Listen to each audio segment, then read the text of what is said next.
বাবা মারা যাওয়ার পরে আমরা 2 ভাই আছিলাম। জি।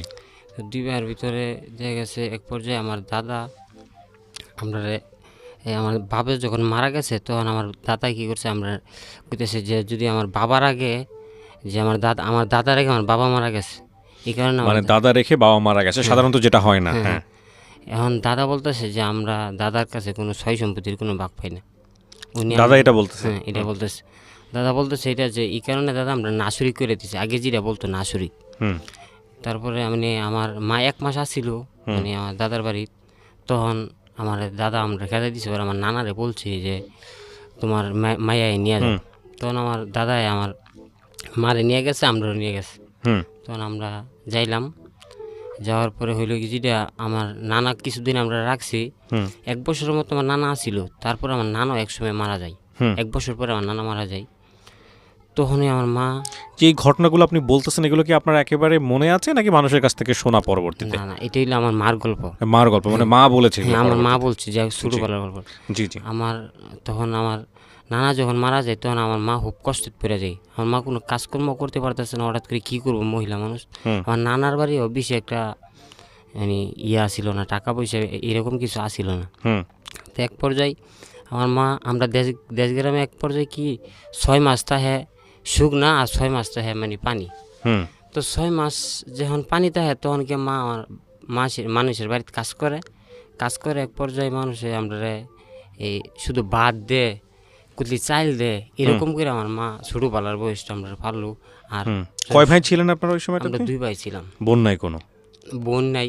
তো 2 ভাই যখন আসছিলাম তখন আমার আম্মু কী করলো, ওই 6 মাস কাজ করে মানুষের বাড়িতে বাইরে মাসও, আর 6 মাস মনে করেন যে আপনার এই সুদিনে হইলে এই মরিচ খেত, ধান খেত, এগুলা কাজ করে। বৈশাখ মাস হইলে ওই যে জমি জমা কাইটে নিয়ে যায় না, এন থেকে সে ধানের যে শিকড়টা থাকে, এই শিকড়টা আমার আম্মু একটা একটা করে আনে জমায় মানে আমরা 6 মাসের হুরাক করে যে 6 মাস খাইতে হইব আমরা।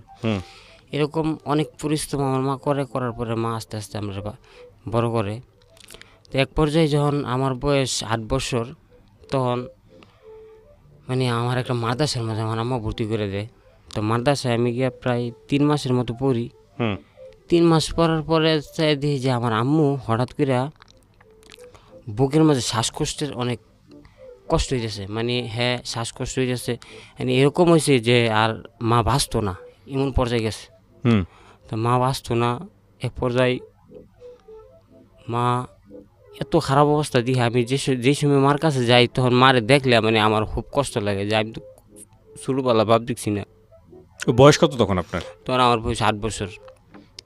আমি অনেক কিছু বুঝি সেই সময়। তখন মার অবস্থা, মা এলে আমরা 2 ভাইয়ের কিন্তু যে বাবা আমি বাঁচতাম, মারা যাবো। তোর আমার খুব কষ্ট হইতো যে মা তুমি যদি মারা যাও তো আমার ছোটোবেলায় আমি বাপ দেখছি না, আমার বাবা ছিল না, তাহলে আমি কারে বাপ ডাকবো কারে মা ডাকবো? আমার মা বলতো যে আমি বাবা আমি মা। আমার মা এইভাবে ফালতো আমরা রে। পর্যায়ে আমি দেখতেছি মার অবস্থা খুব খারাপ, যে মা বাঁচতো না। তখন আমি মাদ্রাসাতে পারিয়া পড়ছি, নিজে মাদ্রাসাতে পারি আইছি। আবার পরে আমি যাইলাম, আমার এক মামা আছে, মামার বাড়িতে যাইলাম। তো মামারে গিয়ে আমি বলতেছি যে মানে আমার এত কষ্ট লাগতেছে, মামার এইভাবে বলতেছি, মানে মামারে বলতে পারতেছি না। মামারে বলি মামা আমার মানি আমরা যে আমার মা বলে মারা যাইব, আমার মার খুব অনেক কষ্ট হইতেছে, আমার মার শ্বাসকষ্ট হইতেছে, আমার মাঝে বাঁচতো না। মামা কইতেছে যে কী করতাম। আমি বলতে মামা আমার আম্মুরে কোনো জায়গায় লইয়া যান, আর আপনার বাড়ির তো এমবে দেখা গেছে রাখার আগে মুনি রাখে, তা আমি আপনার বাড়ির থেকে আজকে থেকে থাকবো, আপনি আমার মার চিকিৎসা করেন, যত টাকা লাগে এত টাকার চিকিৎসা করেন, এত টাকা যখন শুধুই সারবো তখন আমি কাজ করব, আমি আপনার বাড়িতে যাবো, সমস্যা নেই। মামা বলছে যে ঠিক আছে। মামা আইসি, আমার লোক আইসি, আয়া বলতেছে যে আমার আম্মুরে দেখা এলার খুব কষ্ট লাগতেছে, যে আরে এই অবস্থা হয়ে গেছে হঠাৎ কইরা। তখন আমার আম্মুরে আমার মামা, তারপরে আরও আত্মীয় স্বজন যারা আছে হ্যাঁ সবাই তারা লইয়া এক জায়গার মধ্যে বইছে, বওয়ার পরে কইতেছে যখন তাই নিয়ে কই যাবো, তার অবস্থা তো খারাপ। পরে এলাকার থেকে সব এলাকার থেকে মানে কেউ চাল দিছে, কিছু কেউ টাকা দিছে, এরকম করে সবাই যেতে তুলছি। তুলে এক পর্যায়ে আমার আম্মুরে নিয়ে গেছে হবিগঞ্জ নিয়ে মেডিকেলে ভর্তি করছি। তো ডাক্তাররা আমার আম্মুরে চিকিৎসা করলো, করার পরে হালকাই অল্প দূর ভালো হয়েছে। ভালো হওয়ার পরে আমার মারে পরে শেষটা মা পরে কাজ করে আমার লগে। এক পর্যায়ে কাজ করতে করতে আমার বাইরে কিছু মেন্টালের মতো আসছিল আর কি, বাইরে এমন কিছু করতো না, বড় হইলে কী লাগবে এমন কিছু মেন্টালের মতো আসছিল, কোনো বুঝতো না। তো আমার মা আমার লগে কাজ করে, আর আমরা যে এই মারে চিকিৎসা করতে গিয়েছে প্রায় এই সময় 50-60 হাজার টাকার মতো খরচ হয়ে গেছিলো। তখন মা সুস্থ করলাম মারে, সুস্থ করার পরে এক পর্যায়ে হঠাৎ করে আবার চাই যে মার আবার শ্বাসকষ্টটা যাইতেছে না। তো আবার আমি কি করবো, আমরা তো কিছু করার মতো না। তখন আবার মামার কাছে গেলাম, মামার বাড়িতে, কিন্তু আমি এখন পর্যন্ত মুনি কাজ আছি, মানে উনির বাড়িতে কাজ করতেছি। উনি আমরা পরে শেষটাতে 20,000 টাকা দিয়েছিল, 20,000 টাকার মূল্য থেকে আমি কাজ করি। এক পর্যায়ে আমার মার খুব খারাপ অবস্থা ওই জায়গা। আপনার বয়স কত তখন? তখন আমার বয়স, যখন আমার মার আবার হয়, তখন আমার বয়স ছিল 13 বছর চলে। আচ্ছা, লেখাপড়া করছেন ওই সময়টাতে? না, লেখাপড়া করতে পারিনি, তখন আমার মার অসুস্থর কারণে আমি কাজে গেছি। তখন কি করতেন আপনি ওই সময়? আমি তখন ওই যে গরু রাখতাম, এই আমার মামার যে গরু আসছিল, মহিষ আসছিল, এগুলো মানে গৃহস্থ ছিল আর কি, কৃষিকাজে যা করে। তো আমি কৃষিকাজ করতাম, গরু লিয়ে যেতাম, সারাদিন গরু চড়াইতাম মাঠে। বিশাল বড় এক মাঠ ছিল, মাঠের মধ্যে গরু চলাইতাম, গাছ কেটে আনতাম, 2 বস্তা 3 বস্তা করে গাছ আনতাম, এনে সেটা গরুরা খাওয়াইতাম বন্ধে, আবার 80 বেলা 1 বস্তা করে গাছ নিয়ে যেতাম, এরকম করে কাজ করতাম। তো এক পর্যায়ে আমার যে মামানিরা ছিল, আমার মামাইটা কিছু খারাপ আছিল, মামাইটা আমার দেখতো না, মামাইটা এরকম করতো আমারে যে একেবারে দেখতো না। হ্যাঁ, যদি ভালো একটা খাইতো, ভালো একটা পাক করতে হইতো না, এটা আমার মামানি আমার খাওয়াইতো না। উনি অন্য তরকারি দিত, যে এমন তরকারি দিত যে দেশ গ্রামের তো মূল্যা সবসময় এরকম কিছু খাবার দিত, আমি খাইতে পারতাম না। তো আমি কিউর কাছে বলতামও না, আমার আম্মুর কাছেও বলতাম না মেয়ে, যে আমার আম্মু জিঙ্গাতে কী খাবার দেয়, মা ভালো খাবার দেয়।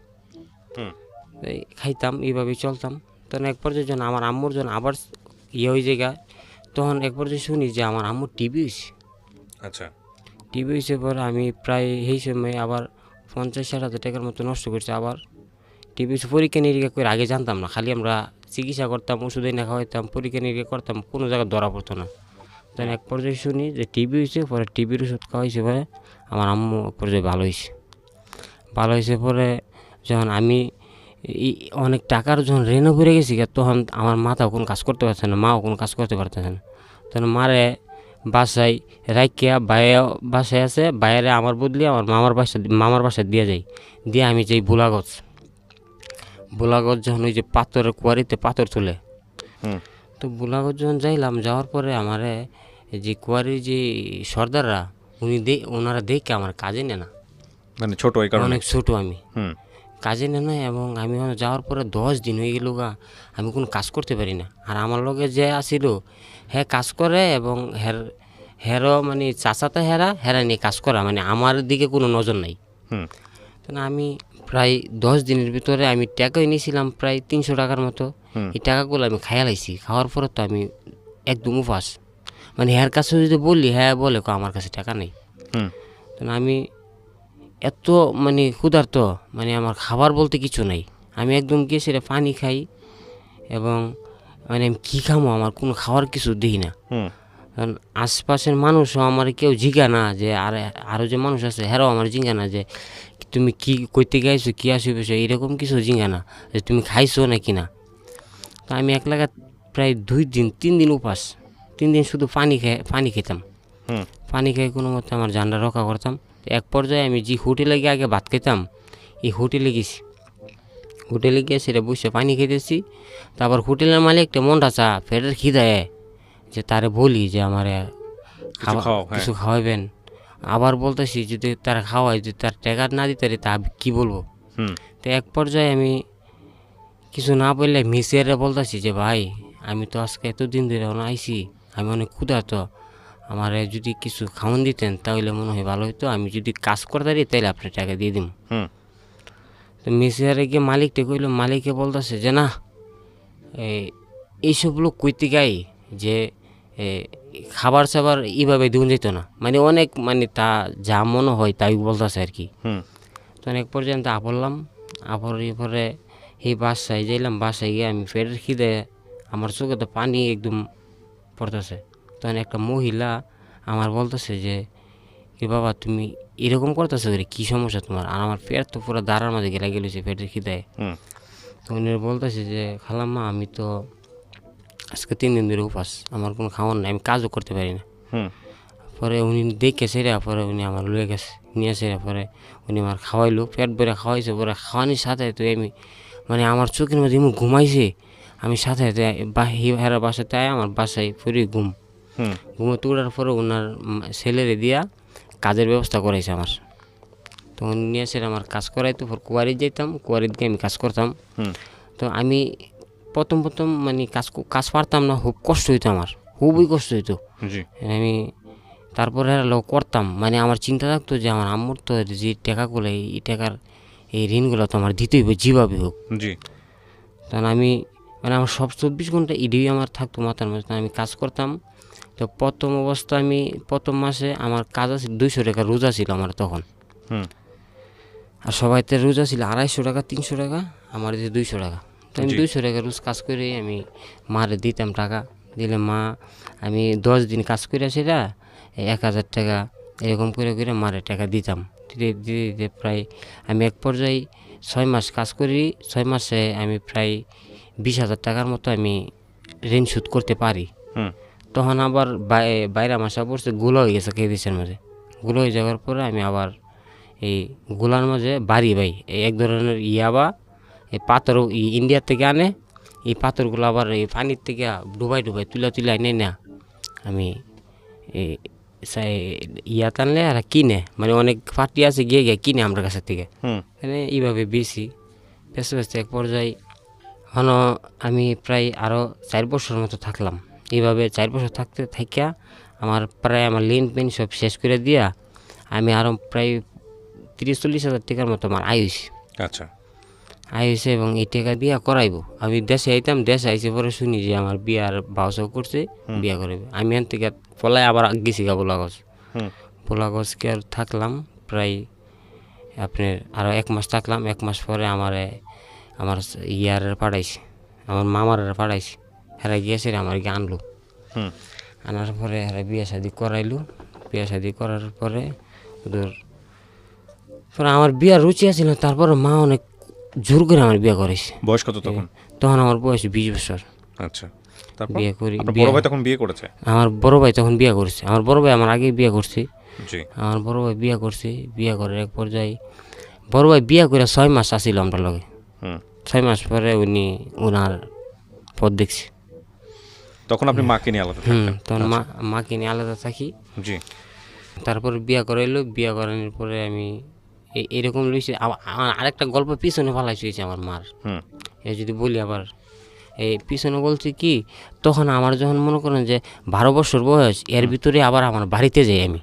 আচ্ছা আমরা বাড়িতে যাই, আমরা 2 ভাই মিল্লা বাড়িতে যাই। এলাকার যে মেম্বার চেয়ারম্যান আছে তারা রেখে দূরে সেরা তারা বলতেছি যে আমরা তো বাবা নাই, আমার মাও তো আমরা কিছু দিতে যেত না, যে আমরা এরকম কিছু নাই। তাহলে আমরা কুদুরে যদি জায়গা লয়ে দিতেন, একটা ঘরের জায়গা যদি লয়ে দিতেন, তাও আমরা একটা ঘর বান্ধা দাদার বাড়ি থাকতে পারতাম। তারপরেও বলতে পারতাম যে বাবার বাড়ি আছে। তো এক পর্যায়ে সব মেম্বার চেয়ারম্যানে মিল্লা হেরা বলতেছে যে না এই 3-এর পাশে দাঁড়ানি, মানে হেরা ইয়া করছে আর কি। তারপরে আমরা লয়ে গেছে, নিয়ে এসে দাদার বাড়ি যখন গেছে, আমার দাদা মানে মেম্বার চেয়ারম্যানের সামনে বড় বড় নান্দবা করছে, হুম মানে আমরা কাইটা লাগব, আমরা চিনিই না। আচ্ছা অতদিকে আমার চাষা যারা যা আছে সবাই, শুধু আমার একটা যারা আছিল উনি মানে আমরা পক্ষে অতটুকু উনি গোপনে বাস্তবে কইতে পারে না। বাস্তবে করলে তো বাপে মারবো। তখন এক পর্যায়ে আমার দাদা মানে অনেক ইয়া করতো। তো মেম্বার চেয়ারম্যানের পরে হেরা যখন চাপায় ধরছে যে জায়গা দিতই বরারে, হেরা কই যাইব। তখন আমরা 20,000 জায়গা দিছে হাতে নেপা। আচ্ছা 20,000 জায়গা দিয়েছে, 20,000 জায়গার মধ্যে আমরা 2 ভাই ঘর বানছি। সেই সময় আমরা বাড়িতে আপরি। তখন 20,000 জায়গার মধ্যে ঘর বান্ধির এক পর্যায়ে আমার দাদা বলতেছে যে আমার দাদা মানে এত খারাপ ছিল, আমরা যখন কুতুর বাড়িতে বাড়ি দিতাম কত না আমার মারে গিয়ে মারতো। আমার মা যদি আমার দাদারা ঘরের সামনে যাইতো, কোনো কথাবার্তা নেই, পিছে দেখে ডাইরেক্ট বাড়ি শুরু করতো। হুম। মানে এত মানে কষ্ট দিত আমার দাদা আমার মারে, মানে বলার বাইরে। এবং আমরা যদি কিছু কইতাম তাহলে আমরা রায় মারতো, তা আমরা তো আর কিছু কইতে পারতাম না দাদারে। দাদা মারতো, এবং আমার বাপসা যারা আসলে হ্যাঁ কিছু বলতো না যে তুমি হ্যাঁ মারে কীভাবে কেড়ে মারো, না আমরা কিছু বলতে পারতাম না। আমার দাদার একটা জিদুই আসছিল যে নম্বর চেয়ারম্যানে নিয়ে আমার বাড়ি কীভাবে হারে নিছে, মানে হ্যাঁ জিদুই হারিটা। আর হ্যাঁ আমার বাপে যেটা পাইতো এটা আমার দাদা মানে আমরা হন রাইকে ওই আমার দাদা বেচা লাইছে, বেচা সবাই তারা বন্ধ করে দেলাইছে। আর আমরা যেটা পাইতাম এটা সব বেচে দেলাইছে, শুধু 20,000 জায়গা দিছে আমরা। তো এটা দিয়ে কোনো মতো আমরা 20,000 জায়গার মতো ঘর বান্ধি। এক পর্যায়ে আমার মা আমি যখন বোলাগঞ্জ আপরি, আর আমার ভাই আবার আমার নানির বাড়ির দেশে গিয়ে সেটা মানে 1 বছরের লেগে মুনি লইছে আর কি, যে কৃষিকাজের যে মুনিটা থাকে, মুনিটা মানে যে কৃষিকাজ করে আর কি 1 বছরের লেগে থাকে চুক্তি। উনি কেহনও রয়েছে আর আমি গেছি গে বোলাগঞ্জ। তো বোলাগঞ্জ থেকে আমি শুনতেছি আমার দাদা আর আমার চাচা মিল্লা আমার মারে জুড়ে আমার দাদা চাচার থেকে বিয়া করাইছি। মানে জুড়ে যদি বিয়া না করা তাহলে বাইতে খেতে দিব। আচ্ছা। তখন আমি শুন না আমার মানে পুরাই মাথা পুরো নষ্ট, যে কিরে আমার মারে জুড়ে আর কীভাবে কী করলো। তখন আপনি বিয়ে করছেন? তখন আমি বিয়ে করছি। তখন আমি বিয়ে করি না, তখন আমি বোলাগঞ্জ গেছি, আমি বিয়ে করছি অনেক আগে। বিয়ে করলো আপনার মা? আমার মা পরে আমরা যখন আমি তখন বোলাগঞ্জ হিটি শুরুই আসছিলাম, মানে এই গল্পটা পিছনে ফালাস হয়ে গেছিলাম। বুঝতে পারছি। তখন কাকে বিয়ে করছেন? তখন আমি আমার চাচারে, আমার মা পরে আমার দাদারা। কি আপনার বিবাহিত ছিল না চাচা? হ্যাঁ, চাচা বিবাহিত ছিল। বউ বাচ্চা ছিল ওই সময়টাতে? হ্যাঁ, বাচ্চাও ছিল 2জন। তো বউ বাচ্চা থাকার পরেও আবার বিয়ে দিচ্ছে চাচার লগে? হ্যাঁ, বউ বাচ্চা থাকার পরও আমার চাচাও বিয়ে করে। বিয়ে করার পর যাই 1 বছর পর্যন্ত আমরা বাড়িতে আইনি আমি, যে এই কথা শুনেছি রে, মানে আমার খুব কষ্ট লাগতেছে। ঠিক আছে, আমার মা অনেক কান্দাকারি করতেছে যে আমি কিছু করি নি, আর আসলে আমার মা কিচ্ছুই করে নাই। আমার এলাকার মানুষ তখন আবার আমার কাছে বলছে যে তোমার মা কিছু করে নাই, যে তোমার মার যদি ইজ্জত নষ্ট হয়ে যায় তখন তোমরা কী করবা। ঠিক আছে, তো এই বিষয়ে আমার মা আমরা কইছি, তখন আমরা মেনে নিলাম। আমি আইলাম বাড়িতে, ভাইও আইলে বাড়িতে। তারপরে 1 বছর পর্যন্ত আমার আমার চাচা আমার মার কাছে আসিল। 1 বছর পরে আমার চাচা আর মারে দেখতে না, এবং এমন পর্যায়ে গেছে যে আমরা বাড়িতেও থাকতে পারতেছি না। আচ্ছা। মানে আমার দাদা আর আমার মা মনে করো আমার দাদা আর আমার চাচা মিললা মানে আমরা বাইতে বাকি 2 বোন। আচ্ছা। মানে এত কষ্ট দিয়ে আমরা বাড়ির যদি আমরা ঘরের ভিতরে যাই, ঘর থেকে আইনে আমরা 2 বাড়ি ফিডা, কারণ আমরা চাচা বলতে কিছু করতে পারি না। আমরা বেশি বড় না, আমার বয়স যখন 14 বছর হয়েছে, আমার ভাইয়ের বয়স হইল গিয়া 16 বছরের মতো এরকম কিছু। আর ভাইও মানে কিছু বললে কিছু বলে না, মানে অনেক ভয় পায় আর কি, এটা সব একান্ন হয়ে যাবে। আচ্ছা। বুঝছেন, তখন আবার এলাকার নম্বর চেয়ারম্যানকে বিচার দিলাম, দেওয়ার পরে হ্যাঁ আবার আইলো, সেটা বুঝাই মুঝে দিয়ে গেছে বা কিছু বিচার করে দিয়ে গেছে। তখন কইছে যে যদি মারে তাহলে হেরারও চেয়ারম্যানে দেখবো এটা। তারপরে আর কিছু করে নাই, এইভাবে আমরা থাকি। তখন এক পর্যায়ে আমার একটা বোন হইছে, তখন এই বইনটার খবরও আমার চাচা রাখে নাই। আচ্ছা। এই বইনটারে আমি শুধু পালছি এবং হেরে পাইলে এখন এতটুকু বড় করছি। এখন বইনটা এখন বর্তমান আছে আমার কাছে আছে, হেরে আমি রাখি। আপনার মা কোথায়? আমার মাও আমার কাছে আছে। আপনার মা আপনার কাছে? হ্যাঁ, মা আছে। মা এখন কাজকর্ম করতে পারে না। আপনার সংসার ঠিক আছে? আমার সংসার ঠিক আছে। কি করেন আপনি পেশায়? আমি এতদিন কাজ করতাম আপনার এই রিক্সা চালাইতাম। রিক্সা চালানোর বাদে আমি এর আগে করতাম যে এই ঢাকায় এসে চুক্তি দিলেও কাজ করতাম, ইট সিমেন্ট পাথর এগুলা বিল্ডিংয়ে তুলতাম, এরকম কাজ করতাম আর কি। আচ্ছা। তো এক পর্যায়ে যখন আমি বিয়ে করছি, আমি এই জায়গাটা যাই আবার, যখন আমি বিয়ে করছি, বিয়ে শাদী করার পরে আমার 3 বছর পরে একটা বাচ্চা হয়। তো বাচ্চারা আছে। এখন আপনি পেশায় কি করেন? এখন পেশায় আমি বর্তমানে কিছু করতে পারতেছি না। কিছু করতে পারতেছেন না, বাট আপনি মানে যখন যেটা পান সেটাই করেন, তাই তো? পেশার দিক থেকে বিষয়টা তো এরকমই। তো আপনার সংসারের সদস্য সংখ্যা কয়জন? সদস্য হইল কি আমার বোন আছে, আমার ছেলে আছে, আমার বউ আছে, আমার মা আছে। এই সবাই আপনার উপর নির্ভরশীল? সব আমার উপর নির্ভরশীল। এক পর্যায়ে কি যখন বিয়ে শাদি করার পরে আমি 3 বছর যখন আমার বাচ্চাটা হয়েছে, বাচ্চাটা হওয়ার পরে ওই 2019 সালে রমজান ঈদের আগে, হুম রোজার ঈদের আগে না তো কুরবানির ঈদের আগে, কুরবানির ঈদের 4 দিন আগে, ভুল করে লেছি, কুরবানির ঈদের 4 দিন আগে হঠাৎ করে আমি রিক্সা চালাই আর কি, অটো রিক্সা চালাই। অটো রিক্সা চালাইতে গিয়েছিরা চাই দেখি যে এই বাসায় আইসি রাত্রে, মানে যেদিন অনেক রুজি হয়েছে আমার, আমি প্রায় 1400-1500 টাকা রুজি করছি। এর ঈদের তো তো রিস্কের মধ্যে মানুষ বেশি বেশি উঠে, তো রুজি করে বাসায় আইসি, বাসায় গোসল মোসল দিয়েছি, দিয়েছে রাত্রে ঘুমাইছি। ঘুমানোর পরে যখন রাতের 11টা-12টা বাজে, তো আমার পেটের মধ্যে একটা ব্যথা হয়। ব্যথা হয় বলতে এত ব্যথা হয় যে আমি নিজেই অজ্ঞান হয়ে গেছি। অজ্ঞান হয়েছি বলতে আমার ফর্সা পায় না এবং আমার বাথরুমও হয় নাই। হওয়ার পরে আমার আমি পেট মেট পুরো ফুলে গেছে আমার। আচ্ছা তখন আমার বউরে বলতেছি যে আমারে যাওয়াই করো, আমার কোনো মেডিকেল লয়ে যাও, নাইলে আমি বাঁচতাম না। আচ্ছা তখন হ্যাঁ, আমরা আপন বলতে অনেক কেউ আসিল না এক সময়, তখন হ্যাঁ বলছি কি যে আমি কই লয়ে যাবো, আমি তো কোন চিনি না। তখন আমার বাইরে ফোন দিছে যে এমন এমন অবস্থা, কি করুন, তুমি মেডিকেলে নিয়ে যাও, আমি আইতেছি। তখন আমারে ঢাকা মেডিকেল নিয়ে যাই। ঢাকা মেডিকেল যে নতুন মেডিকেলটা করছে ইডাত নিয়ে ভর্তি করে, তখন ডেঙ্গু জ্বরের চাহিদা আসলে বেশি। তখন ডাক্তাররা আমার খালি ডেঙ্গু জ্বরের মানে এই পরীক্ষা নিরীক্ষা অনেক কিছু দিতেছে। এখন ডেঙ্গু জ্বরের বলতে আমার কিছু ধরা পড়ে নাই, খালি শুনি যে অনেক কিছু দিছে। প্রায় 4 দিন লাগছে নতুন মেডিকেল লাগার পরেও মানে কোনো কিছু ফানা। পরে একটা ডাক্তার আছে রাউন্ড দিয়ে আর কি, ওনারা সপ্তাহে একদিন আসে। আচ্ছা ওনারা আইসে আমারে মানে প্রথম দেখছে একটা ডক্টরে, দেখার পরে বলতেছে যে এই লোকটার একটা আলট্রাসাউন্ড দেন। আমি কইতে পারি না ভাই, এই গল্পটা আমার পর কইছি এই লোকটার আলট্রাসাউন্ড দেন। তখন আমার আলট্রাসাউন্ড দিছে, পরে আমার নিয়ে গেছে, মানে আমি হালকা হালকা বলতে পারি যে আলট্রাসাউন্ড যাওয়ার পরে আমার এই যে পরীক্ষা করতেছে, করার পরে সাথে সাথে রিপোর্ট বা করে কইতেছে যে তার অপারেশন নিতে হইব। যে ভাই বলতেছে কিসের অপারেশন করতে হইব, তারে অপারেশন নিতে হইব, তার অনেক পেটে অনেক সমস্যা হয়েছে।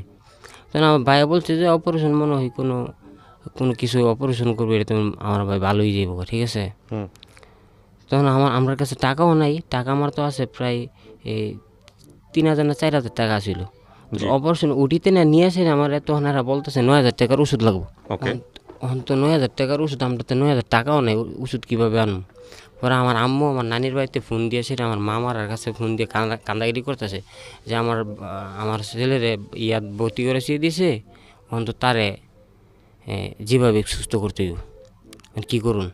পরে আমার নিয়ে ভর্তি করাইছে, উঠিতে নিয়ে সে অপারেশন করছে, মামারা টেকা দিয়েছে। এখন এই জায়গার মধ্যে আমার মা ডাক্তার দোকানে গিয়ে বলতেছে যে বাবারে, ডাক্তার বাহাদুরা বলতেছে যে আমি আপনার কাছে বসে থাকবো, যেটুকুন পর্যন্ত আমি তোমার টেকা না দিতে পারবো, এটুকুন পর্যন্ত আমি তোমার যাইতাম না। মানে কোনো সময় আমরা এমন অপারেশন কিছু কেউ করেন, এমন ডাক্তারের কাছে এইভাবে যাইনি, আমরা মেডিকেলে যাইনি। আমার মা পুরো পাগল হয়ে গেছে আমার লেগে। পরে ডাক্তারের কাছে গিয়ে ডাক্তার বাহাদুরা বলতেছে, পরে ডাক্তার করতে আচ্ছা ঠিক আছে, আপনারা বসে দেন, আপনার ছেলে দিয়ে ওষুধ দিয়ে দিতেছি। তখন আমার ওষুধ দিয়ে পাঠাই দিছে ডাক্তারের কাছে। আমি শুধু আপনার কাছে আমার জানার যেটা ছিল সেটা হলো যে আপনি গল্পটা কেন বললেন আজকে রেডিওতে। এটা খুবই স্বাভাবিক একটা গল্প, 8-10টা মানুষের জীবনে যে গল্প আছে আপনার লাইফেও সেই গল্প, তারপর আপনি বলার ইচ্ছা কেন পোষণ করলেন? বলার ইচ্ছা স্যার বলতেছি যে আমি সবাই তো জানাইতে চাই যে আমার জীবনে কী কী কষ্ট করছি, ঠিক আছে। আচ্ছা, আপনি আমাদের অনুষ্ঠানটা শোনেন? জি স্যার, এই অনুষ্ঠানটা আমি অনেক সময় শুনি। আচ্ছা, অনুষ্ঠান শুনে আপনার কখনো কি মনে হয়েছে যে আপনার চেয়ে অনেক কষ্ট করা মানুষরা এখানে আসছে? শুনেছেন যেহেতু, মানে কখনো আইডিয়া আছে যে আপনার চেয়ে অনেক কষ্ট করা মানুষ এখানে আসছে? দু একটা গল্প এরকম শুনছেন? হ্যাঁ আছে, আইসি মনে হয়। আমি আপনাকে প্রশ্নটা এই কারণে করেছি যে আসলে কষ্ট ভোলার সবচাইতে উত্তম মাধ্যম হলো আপনার চেয়েও বেশি কষ্টে আছে এরকম কোনো মানুষকে দেখা, তাই না? জি। আপনি নিজেকে যতটা অসহায় ভাবেন কষ্টে পড়লে, তার থেকেও অনেক বেশি কষ্টে একটা মানুষ বেঁচে থাকার স্বপ্ন দেখে। তাকে যদি আপনি দেখেন তাহলে নিজেকে অসহায় মনে হবে না। তো সেই জায়গা থেকে আমি শুধু ততটুকুই বলতে পারি যে সবসময় বিশ্বাস রাখতে হবে যে আপনার ভাগ্য পরিবর্তনের জন্য উপরে একজন আছেন। জি জি, এটা হচ্ছে বিষয়। তবে মানুষের জীবনে কিছু অ্যাসেট থাকে, সবাই আমরা খুব ক্ষণস্থায়ী, খুব স্বল্প সময়ের জন্য পৃথিবীতে আসি, স্বল্প সময় বেঁচে থাকবো, এরপর আমরা চলে যাব। তো সেই জায়গাটা থেকে লাইফের টেনিউরমেন্ট আপনি যতটুকু নিয়ে আসছেন, আমিও হয়তো তার চেয়ে কম নিয়ে আসছি বা বেশি নিয়ে আসছি, কেউ আগে কেউ পরে, মরতে হবেই। জি তো সেই জায়গা থেকে মূল কথা হচ্ছে যে আপনি কতটুকু দায়িত্ব পালন করতে পারলেন, কতটুকু ভালো কাজ করলেন, কতটুকু খারাপ কাজ করলেন, ওইটা কিন্তু একটা নিজের জায়গা থেকেও একটা বিচার করা যায়। আপনি আপনার মাকে নিয়ে যেটা বলছেন যে আপনার মাকে দেখার মতো কেউ নাই, তারপরেও আপনার চাকরি নাই, বাকরি নাই, কিছু নাই, তারপর আপনি মাকে ফেলে দেননি, মাকে নিজের কাছে না রাখছেন, না মারেনি। সন্তানকে নিজের কাছে রাখছেন, বউকে নিজের কাছে রাখছেন। এই যে বিষয়গুলা, এগুলো প্রমাণ করে যে একটা মানবিক মানুষ আপনি। তো সেই জায়গাটা থেকে আমি মনে করি যে আপনার গল্পটা থেকে আসলে সেই অর্থে এক্সেপশনাল কিছুই না, ইউনিক কিছুই না, আমাদের সচরাচর জীবনের যে গল্প সেটাই। কিন্তু এই ধরনের গল্প আমরা আসলে এনে আসলে একটা কথাই বলতে চাই, সেটা হচ্ছে যে মানে খুব একটা বড় করে দেখার কোনো সুযোগ নাই, কিন্তু মানে আপনার কষ্টটাকে খুব একটা বড় করে দেখার সুযোগ নাই। এবং এটা সম্মানের সহিত আমি বলতেছি, মানে অসম্মান করে বলতেছি না, জি তবে এটা ঠিক। সেই জায়গা থেকে আমরা মনে করি যে প্রত্যেকেরই জীবনেই কম বেশি এই বিষয়গুলো থাকে। বরং আমি যদি বলি যে আপনার গল্প থেকে যদি আমার ব্যক্তিগতভাবে শেখার কোনো কিছু থাকে, তাহলে একটাই কথা বলবো, সেটা হচ্ছে বিপদে ধৈর্য হারা না হওয়া। এই অসুখ বলেন, পারিবারিক সমস্যা বলেন, বা বিভিন্ন জিনিসগুলো বলেন, বিপদে বা যে কোনো সমস্যায় যাতে একেবারেই মানে নার্ভাস না হয়ে যান, সামনের দিন ভালো হবে সেটা চিন্তা করে সামনের দিকে আগায় যাওয়া। প্রিয় দর্শক এবং শ্রোতা, আজকের এই গল্প থেকে আমরা শুধু এতটুকুই নিব যে এটা একটা সমান্তরাল জীবন। এখানে আসলে ওনার জীবনে যে ঘটনাগুলো ঘটেছে তার থেকে অনেক বেশি কিছু অনেক মানুষের জীবনে ঘটে, কিন্তু আমরা অনেক সময় হোপলেস হয়ে যাই। কারণ শেয়ার করাটাও কিন্তু এক ধরনের ওই জায়গাটা থেকেই আমাদের আসে যে আমরা লাঘব, একটু মনের কষ্টটা লাঘব হবে, এরকম একটা সেন্স। তো আমার মনে হয় যে সেই জায়গাটা প্রয়োজন আছে নিশ্চয়ই, কিন্তু এতটা বেশি হোপলেস হওয়ার কোনো অর্থ নাই আর কি।